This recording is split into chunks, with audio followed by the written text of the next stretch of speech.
Just join us now for reaction to the jobs report and much, much more. AT&T Chairman and CEO Randall Stephenson, it's great to see you. We haven't seen you in a while. It's good to be back. Let's talk. I mean, that was the 3-month average is like supposedly impossible to have done. It's like back to 210 or 215 or something. And that a year ago, I was told by Zandy and other people that supposedly know something that's impossible. It feels good. I mean, it really does feel good. We went through a period, we were seeing it, we were experiencing it, where investment from our big customers, the ones that are playing here, had started to taper down. We attributed that to the China and Mexico trade situations. But I'm hopeful with that kind of behind us in the rearview mirror, investment picks back up. The job number is very encouraging. We're actually very bullish on 2020 in terms of economic outlook. Randall, when did that start? Just the slowdown from your investment? It's been going on about a year. Yeah.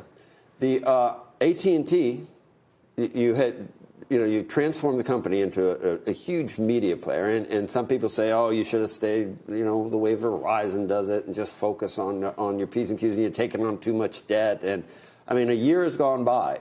Can you update us on the progress in terms of paying down the debt and the results that you're getting? The stock's done well as well. Look, we came into the year 2019 last year, and we told everybody number one priority was get the debt paid down. And so we took on $40 billion of debt to do this deal. And we exited last year having paid off $30 billion of the debt. We said we wanted to exit the year at 2.5 times debt to EBITDA. That was our threshold. We said it was a healthy place to be. And so check that box. We're at 2.5 times debt to EBITDA. We said we really wouldn't start aggressively buying back the shares we issued to do Time Warner until 2020, but the cash flow was so strong last year. We told the market to expect $26 billion in cash flow. We did 29. We bought back 56 million shares last year, so we're well on our way to retiring a lot of the shares that were issued to do Time Warner.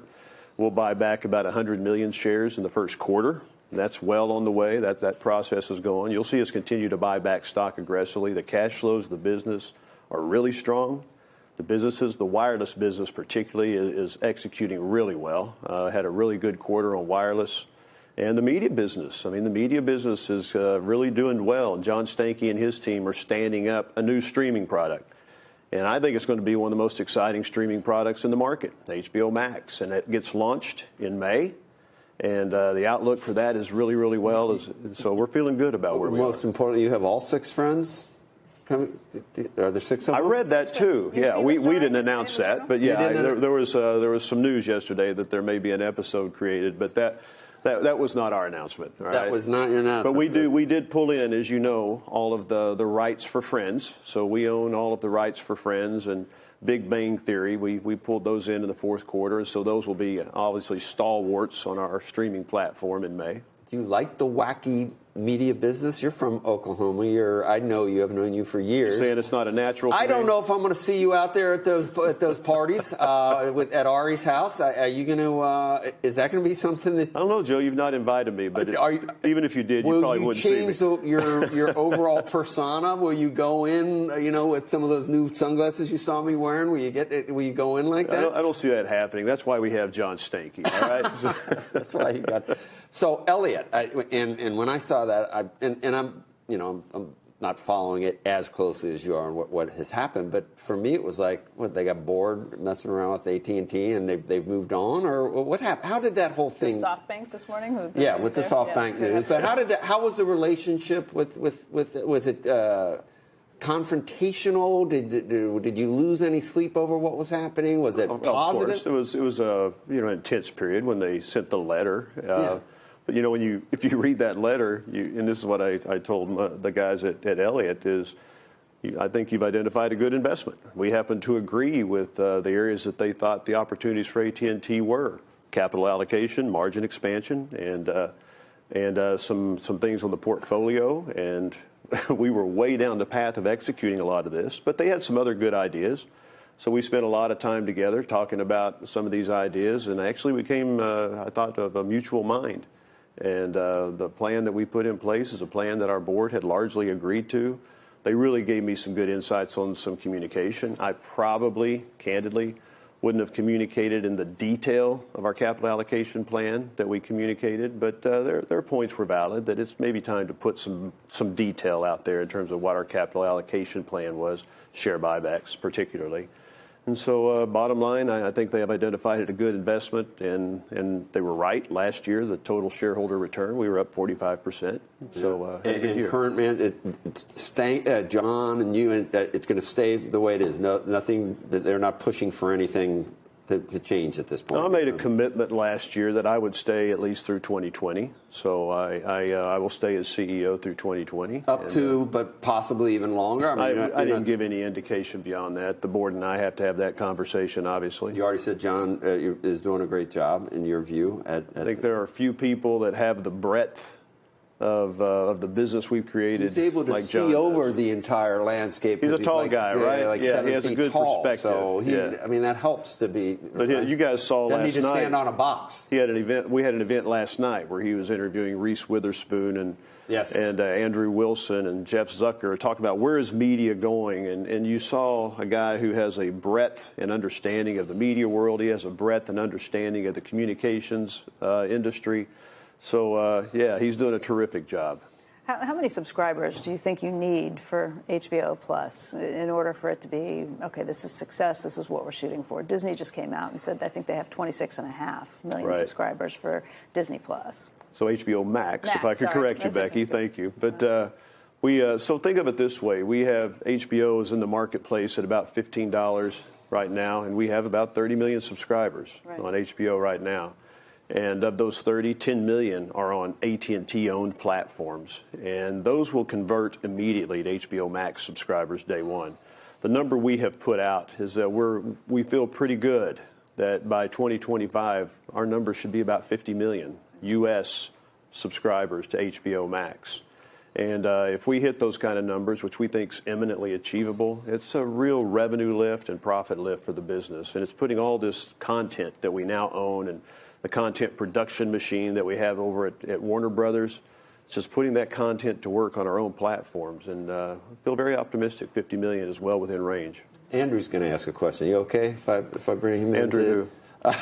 Yes, of course. Of course, Andrew. What's up? Randall, I actually have a somewhat difficult question, which was you were just talking about Big Bang and Friends being brought to the HBO Max program or to the offering. But, when we had this conversation in 2016 about the deal between AT&T and Time Warner and some of the antitrust implications, and you went in front of a Senate hearing on this very issue about whether you would ultimately hold back programming. You said it would be economically irrational, and yet in this last quarter you disclosed that the decision to hold back Friends and the whole decision to hold back Big Bang actually cost the company $1.2 billion. So how do you explain that both to shareholders but also to policymakers in Washington?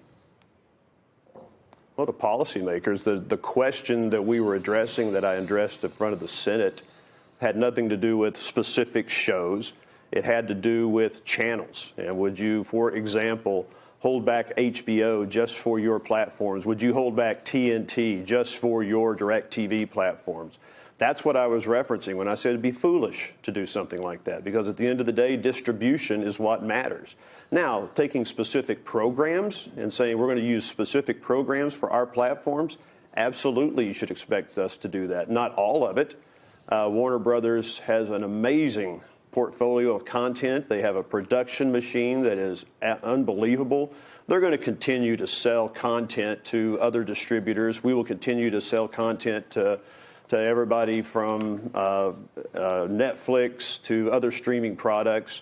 But there is going to be some content that we think will be very important to our own platforms. But again, not channels. We won't be withholding TNT from Comcast or Charter or anything like that.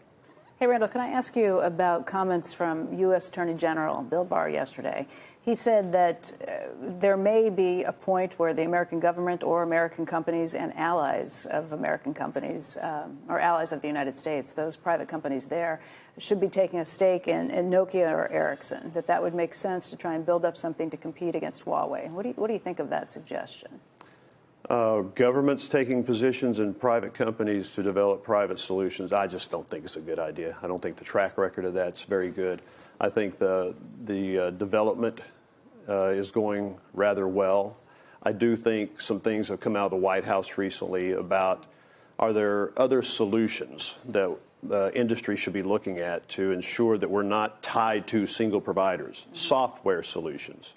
And as you probably know, AT&T has been the leader in developing software-defined architecture. And the point of that being, in simplistic terms, is rather than having a vendor who brings you boxes that has software integrated into it and says, there's your 5G solution, extract the software layer out, and then you can use anybody's boxes. We have people that are providing hardware into our network today that would have been considered unconventional 5 years ago because we have done this. We've extracted the software layer out, and then you can use anybody's boxes. To the extent we do that, we innovate our way out of this competitive quagmire where everybody's talking about Huawei. Use innovation, use software to win rather than just government mandates to win. The net neutrality, we're still talking about it. Which is it won't go away, right?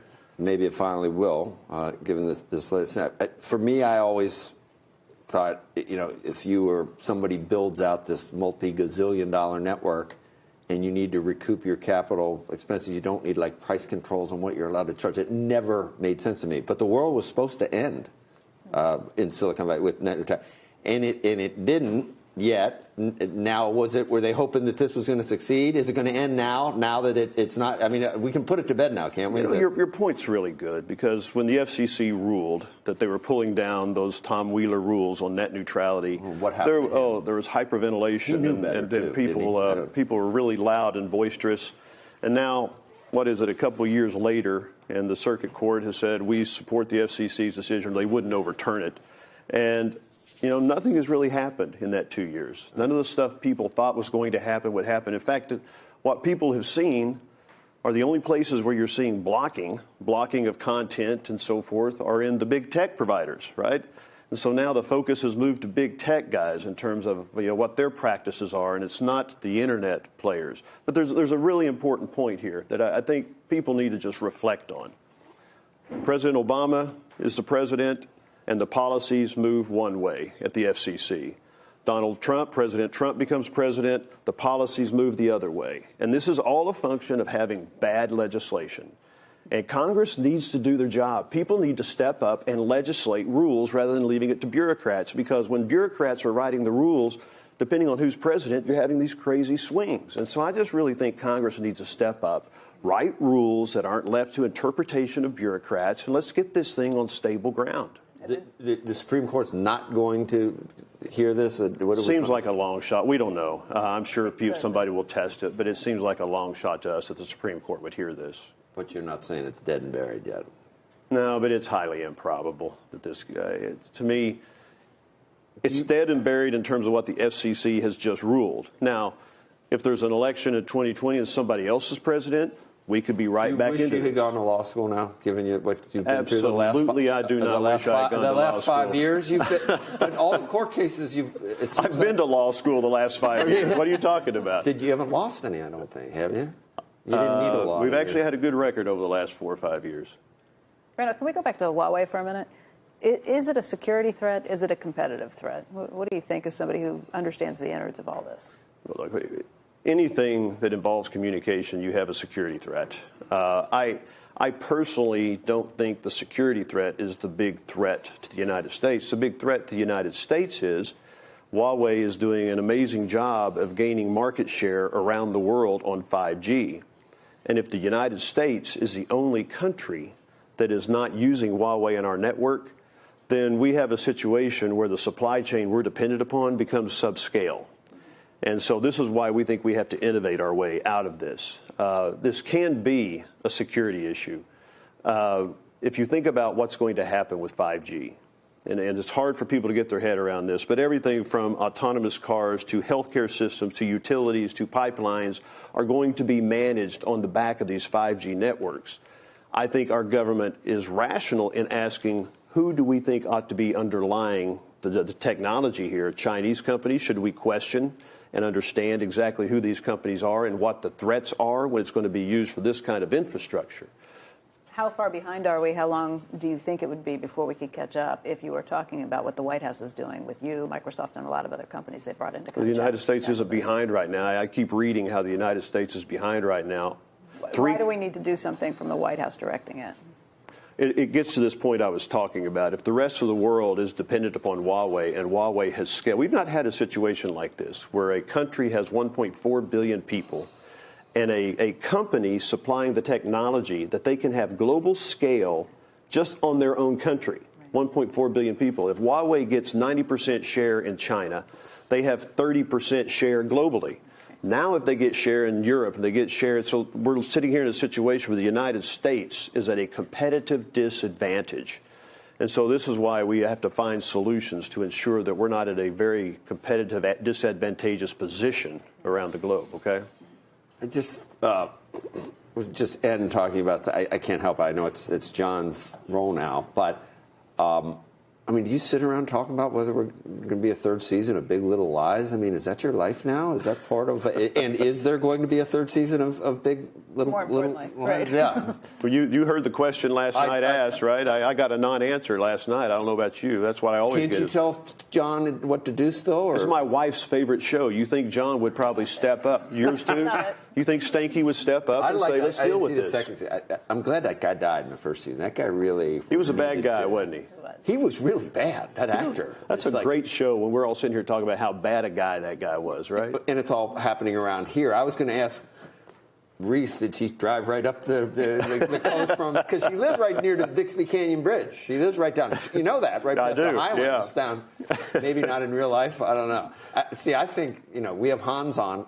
Hans has got a boring life. He's, it's a great company. He's doing his phone calls. Hans Vesberg from Verizon to play along with. But I think it's cooler to, have Reese Witherspoon. I like the business proposition of it. I don't know if it's cooler or not. I don't do cool very well, but I love it. You don't do cool very well.